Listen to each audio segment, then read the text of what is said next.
Good morning. Good morning to everyone and welcome to our worship service this morning. We thank the Lord for gathering us today. At ablagane sila El Vida Cristiano dol aquel daw se ele wego de Tagofuar. Aquel tanhalaan amaro, no? Genebes tahala contigo, taliba para na iglesia. Genebes tamen tahala tamen contigo, lejos para con Dios. But it is a battle that every day tan fight kita. And it is only the grace of God that will allow us, el gracia del Dios na di aton vida, el tapwede ka naton dale victoria con este mga challenges, este mga battles that we face. In the series, na part del di aton message, our meditation this morning is about living in the light. El passage in Ephesians chapter 5, verses 8 to 14. Si léguese ustedes, it is really not just a reminder, but it is a wake-up call to every believer. Yabla si Apostle Paul na last part, na verse 14, wake up, disperta. Baka pensaba kita, tali kita na iglesia, bien okay get el di atun fe, pero ben durmido galigayot el di atun vida spiritual. And this morning, we will go deeper. Istudya kita este passage, Ephesians chapter 5, 8 to 14, that will challenge us, tan-challenge ka natin, to examine, checkya kita, el di aton vida, and embrace a transformative identity. Akel ba el transformative identity, it doesn't mean that ansina iyo de antes, kay ansina yamangait iyo, amo yagetse. A life that is transformed by the presence of the Holy Spirit.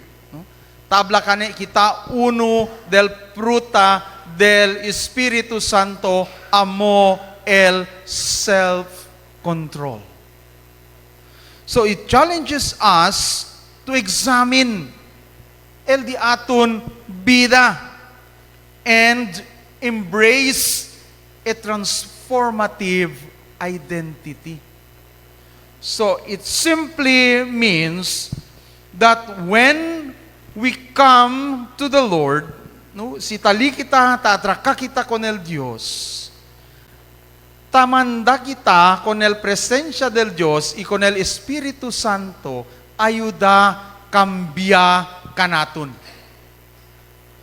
So, a person who is in the Lord or who experience the presence of God na disuyo vida, tatjene gayot ele cambio.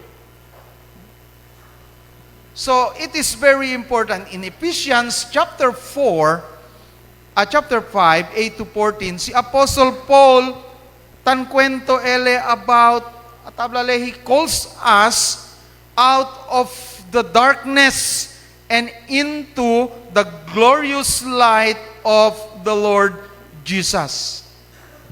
El disuyo mensaje is one of hope and also habla kita aquel firm directives o ben klaro kayot order kaya dali si Jesus to live as the children of light.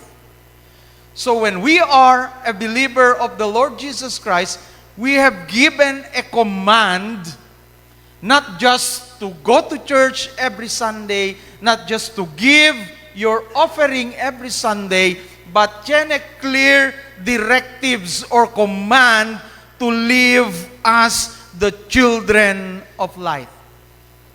Living as the children of light, quiere decir, it embodies holiness, it embodies purity, goodness, righteousness, and truth in every aspect of our lives. Amos te el directives, amos te el reminders, el challenge the Apostle Paul. It is not just enough que ya conoce tu con el Dios, ya sabe tu porque Él ya murió na cruz, porque Él ya sacrificia con el de suyo vida. But it is also very important for us to understand that when we follow Jesus, He has given us directives to live as the children of light. Why? Because He has done everything para kita kanaton alya na pekado. Now that we are already in Him, is it right to still live in the darkness? Of course not.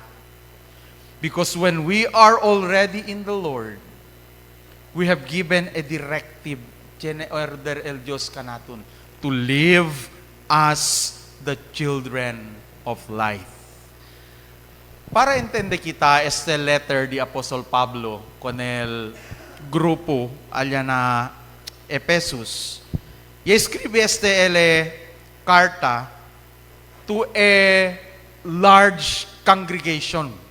Grande que este congregación de iglesia. No, and in the context, no, con esta iglesia, el influensya del mga Jewish culture, del mga Hudiyo, del mga Israelites, no, grabe ket el dila influensya alya na iglesia, hindi lang el Jewish culture, but as well as the Greco-Roman. Because during this time, it was already the Roman Empire who is in control. So, el kultura ara mezclao. El kultura del Judío, bien estricto sila. No? Dahil tapensa sila lang el salbaw. And makalastima si hindi to Judío because el salvation takre sila, if you are a Jew, then automatic na si hindi to Judío, makalastima contigo. Now, come another culture, no, el Greco-Roman, no, although they integrated Christianity, but still they practice akel di ila mga taabla kita kosa sila taase ke hindi ele included ko sa taabla na Bible. Although they are bringing Christianity, but di ila mga practices, no, they are still doing their old practices. El cosa sila taase.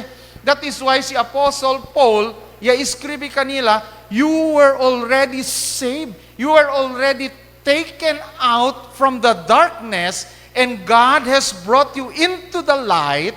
Then stop living your life as in you are still living in the darkness. Amos te el reminders di Apostle Paul. Porque man ansina el mga Kristiyano, el mga believers, it is because of the influence of akel tablayo Jewish culture and Greco-Roman culture.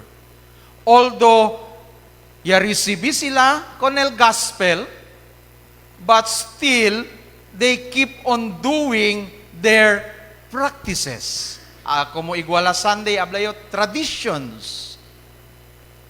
Like in the Philippines, when the CNMA, LD Aton Christian and Missionary Alliance missionaries, yaanda sila ki, unagad sila yan penetrate na Akinais, na Lapuyan area. Si anda to na Lapuyan, abla to 98% of the population is Alliance. No? But knowing their culture, Alliance gane sila, pero kay por causa tiene sila mga practices, no? Tabla gane kami, tiene kami classmate mga pastor, manada pa siyempre anting-anting. Porque man, that is their practice. Although they have already received the gospel, they have received Jesus, but they have not totally surrendered everything to the Lord. Kosa mang keltapekta, tradition, culture. No? Kasi before kanila yan introduce, amoyakel sila kosa taas eh. No?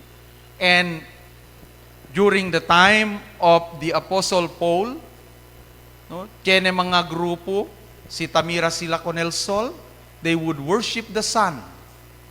Si Tapwede sila Mira Grande Palo, they would worship the trees.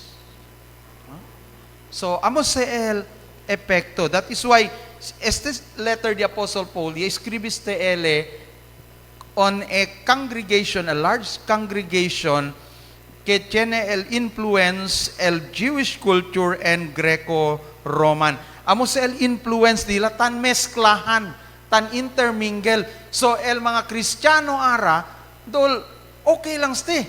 Kay amo yan ste. Pero si habla si Apostle Paul, el cosa ustedes taase. Hindi se amo el cosa, el palabra del Dios. Tabla. It is not what the Bible is teaching.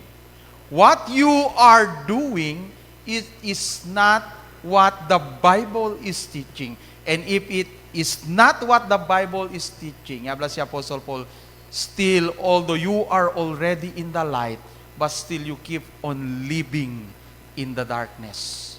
Why? Because of those practices, mga kustumbre, no? Character, culture, no? That was difficult, no? To adjust. So, este el reminders the Apostle Paul. So this image, no, ya dale ele mira, the image of light and darkness, pronto con este entende el mga kultura, no, el cultural traditions. Pronto sila entende. Si Apostle Paul, ya segetle harness este dos contrast, the light and the darkness, in order para mas entende gayot el disuyo mga audience, no? It contrasts the old way of life, no? El darkness contrasts the old way of life governed by sin, and the light is the new life characterized by the Holy Spirit's transformative power. So el darkness governed by sin, no? An old way of life governed by sin. And the light is the Holy Spirit's transformative power. So, ase klaro si Apostle Paul, no? Konel disuyo mga believer. Konel mga audience disuyo during that time. He allowed them to see that what they are doing, although they were already in the church, although ya recibía sila con el gospel, although ya recibía sila con Jesus, but their lives were still governed by sin. Then, habla si Apostle Paul, then in that way, you are still living in darkness, although you were already brought to light. So it is a very clear instruction or reminder for all of us. Because if we have truly experience the transformative power of the Holy Spirit, transformation is evident in our lives. Tatcheneget cambio. I remember when nuevo pa presidente si Digong, no, si President Duterte, because of his anger to these drug lords, mga criminals, no? Yasale na disuyo boka el disuyo statement that criminals are not humans. No? Grabe kel disuyo statement, no? So hindi letamira gente, no, con el mga criminal, no, na out of his anger, no, con el cosa ta sucede, no? But as for us, regardless of how abla kita grabe de criminal ese un gente, no, his humanity is not defined but by what he do, no, hindi con el cosa le tase or cosa hindi ele tase. In biblical context, we are human because we are created in the very image and likeness of God. Now, regardless of how cruel that criminal is, when he comes to Jesus, no, he will always receive forgiveness and transformation. Cosa el ebidensya? When Jesus was hanging on the cross, tiene ele dos uban. No? El uno, tapruba ket le kun Jesus, ablale, si deberasan kay tu Diyos, na usa dito yung power. No? Kita ka naton aki aribay cruz, eskapa kita. No? Amo el, diso yung mindset. No? Deberasan man ka tu Diyos. Deberasan man ka tu tiene power. You have the power. Then, save yourself. Then, asatin ka namon, sige, eskapa kita ki. No? Then, cosa habla el uno criminal con ele. Hindi ba tuta tiene huya? Nakita taki, na cross, it is because of the crimes that we have committed. Pero ese gente taki, nanuay se ele, cosa, yase. Then, cosa li habla con Jesus? Y habla lang le, Lord, si andaman to na dito yung lugar, no maulbida kumigo. No? Amo kaya habla el criminal, no maulbida kumigo. Then cosa si Jesus y habla con ele? Ara mismo, today, you will be with me. So regardless of how cruel, no, a criminal is, no matter how bad we look at him, but if that person will come to Jesus, he will always receive forgiveness. A heart that seeks forgiveness will always receive forgiveness. So when a person will come to Jesus, no, he will always experience forgiveness and transformation. So, amo sa el encouragement kanaton. So, si Apostle Paul, asele contrast, no, kay pronto entende el gente, because during that time, hindi lang de antes, no, wasti kanatunara, si ablagani kita darkness, maldad. Si abla kita light, bonito, no, bueno, good. And even de antes pa, amoya sa LDIla, entendimiento. So, si Apostle Paul give a contrast between the darkness, the old way of life governed by sin. No? Because that is a reality that is happening in the church.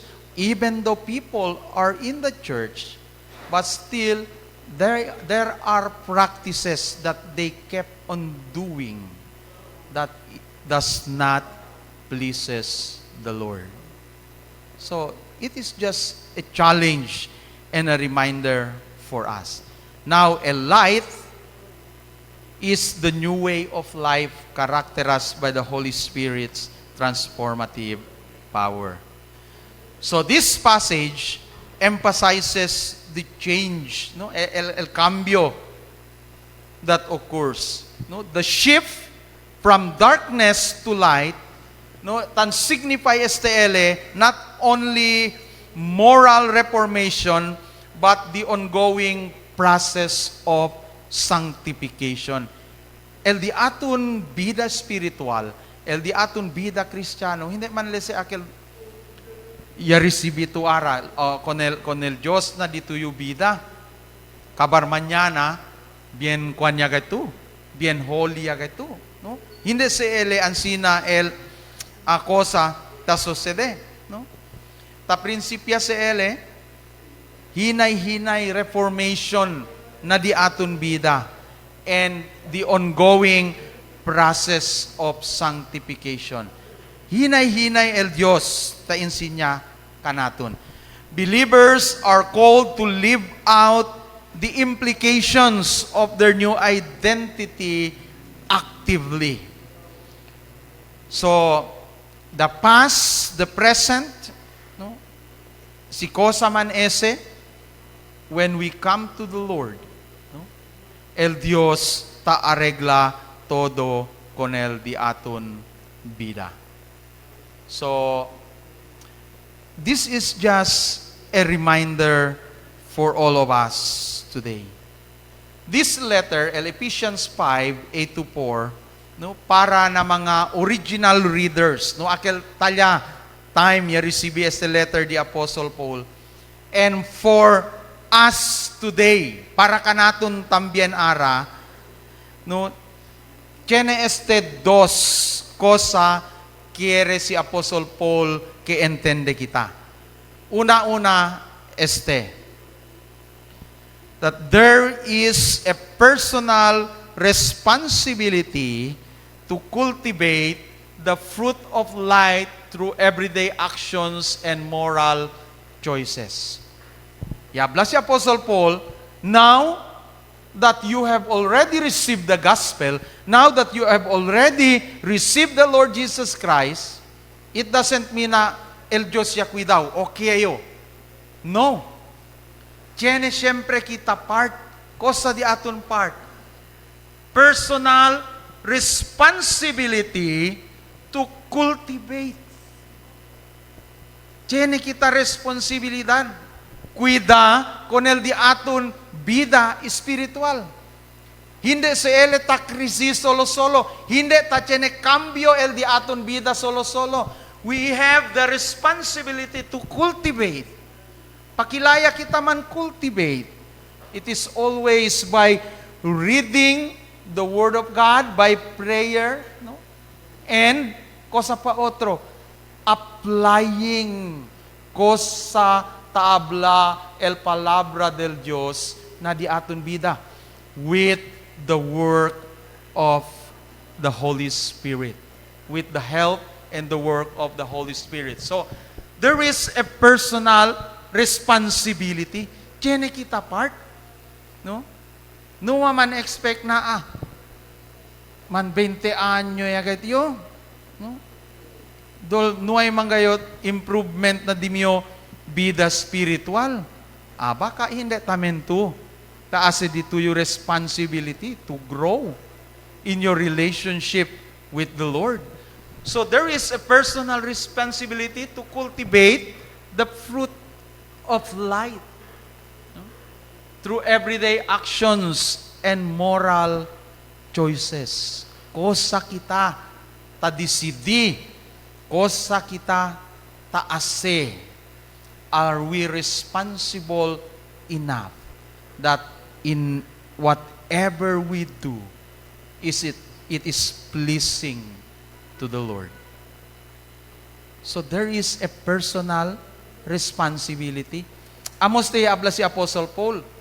So it doesn't mean na ya-resibiya sila el gospel, but because of those culture na tan-influence kanila, so dol, okay lang, sige sila, el cosa sila ta si antes. Habla si Apostle Paul, no. You have the responsibility to cultivate the fruit of light. tiene tu responsibilidad, pakilaya tu manda Kristi con el di tuyo relasyon ali con Dios. So, because our relationship with the Lord is personal. No? Maskin kilaya si pastor de resa contigo, if you are not doing your responsibility to cultivate that relationships, nuay cosa sucede. No? Kay si pastor nuay poder para man-grow, manda man-grow con el dito your relationship with the Lord. It is between you and the Lord. That is why abla si Apostle Paul, tiene to personal responsibility. Personal. Prikura tu. No? So, amo se el una-una kere gayot si Apostle Paul, entende, el disuyo mga audience. So, not only that, el second, no? Next slide please. El second, quiere ele entende el di suyo mga audience is that there is a communal mandate to confront and expose sin in order to uphold the integrity of the Christian witness. Now, cosa te quiere decir? Habla pa siya, tabla kita expose aquel hace kita huya con el gente.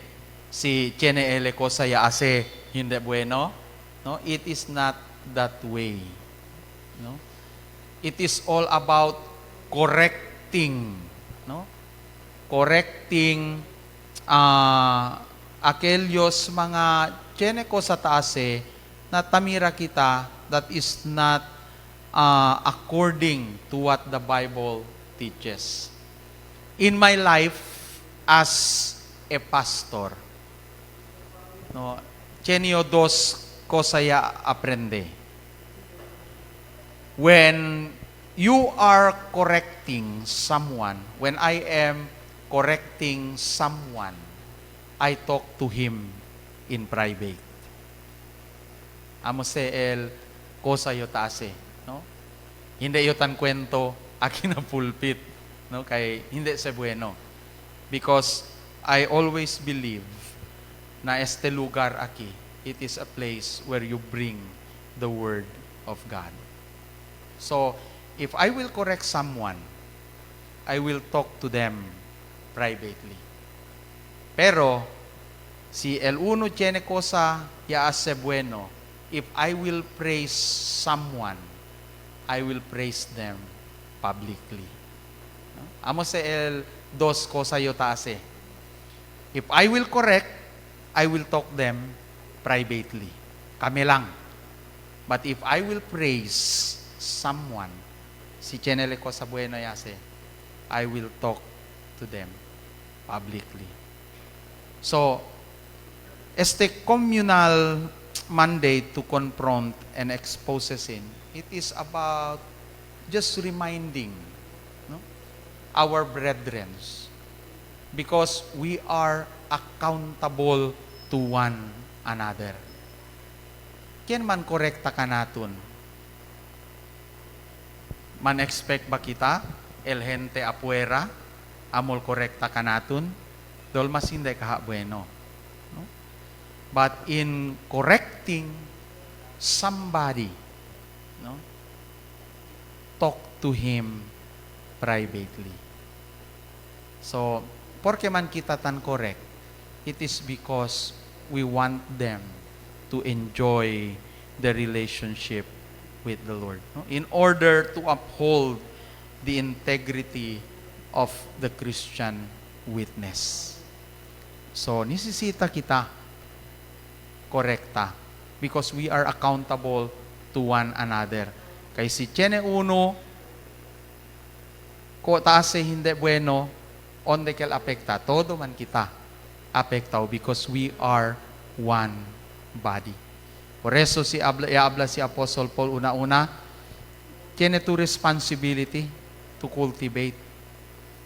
But knowing the culture, con el iglesia onde leia envía este carta, na tiene sila mga practices hindi bueno, habla si Apostle Paul, you also have to correct those wrong practices that the people are doing.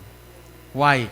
Because if that will not be corrected, no, it will destroy the integrity of the believer. So, amo el encourage, este lang dos, no? El querio entende kita. No? Una-una, we have the responsibility to cultivate. Now, el second is we have the mandate, no, to confront, no, or correct wrong practices to protect the integrity of every believer. So, amo si Apostle Paul. So, este passage challenges the church to reject cultural, akal tabla kita, compromises that might dim the light of the gospel. Kung sa ba sa mga cultural compromises? No, dali yung example. No? Cuando tiene pa kami fish pan, no, kasi todo gali yung mga gente, si aquel first time gato asa entra agua, kaya nuevo kayo tel fish pan niya regla, debe libatu manok or puerco. Onde kel na trampa, alya gato sa hakonel pescuezo del baboy or manok, kaya walta entra el agua, ase tulo el sangre, kay nisisita daw gatkel para bueno el harvest. No? Ansi na mga practices. Cuando ya habla conmigo, deberá, necesita tu prepara puerco, table, bien grande mga ese gasto. Así na lang ba? Hable ko sa wisdom to offer so that the spirits, akel talya, ayuda sila bisya. Hable yo, security guard galite, mga espiritu. No? Security guard galite sila. So, cultural, mga compromises. Tapensa kita, tupaukel. But we are actually calling the spirits of darkness. We are opening a way for them to have a part in our lives. No, ablayo, hindi el espiritu tamanda ase grande con el mga pescaw, si Kosa man si Chene kinapishpan. It is the Lord, because it is He who owns it. No? Él es todo, taagara. So, mga cultural compromises, just because they had been doing this, no? Baka kanatun chene tamin paki no akel si nuevo el casa ta planta tapon natin kita mga coins, no, akel get nuevo coins, no. So, cultural mga practices.